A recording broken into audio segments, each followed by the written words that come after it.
বাংলাদেশে এখন একটি বিশৃঙ্খল পরিস্থিতি চলছে।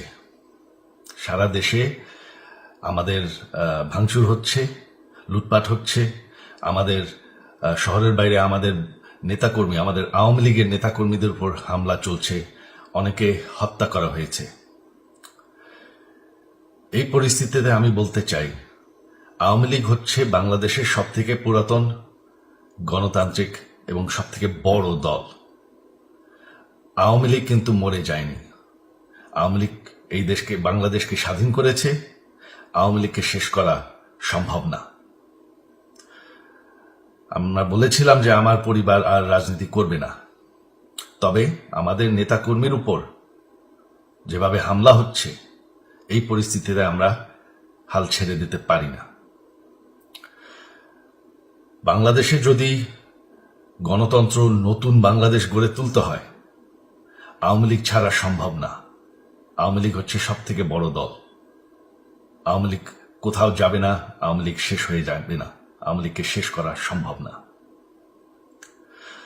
আওয়ামী লীগের নেতাকর্মীদের আমি সবাইকে আহ্বান জানাচ্ছি যে আপনারা সাহস নিয়ে দাঁড়ান। আপনারা একা না, আমরা আছি। বঙ্গবন্ধুর পরিবার কোথাও যায়নি, আমরা আপনাদের সাথে আছি।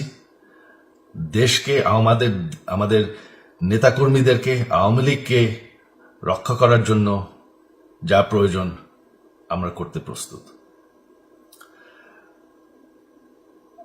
এই যে আমাদের বর্তমান যারাই আছে ক্ষমতায়, তাদেরকে আমি বলবো যে আমরাও একটি গণতান্ত্রিক, শৃঙ্খল, নিরাপদ বাংলাদেশ চাই, জঙ্গিবাদ মুক্ত।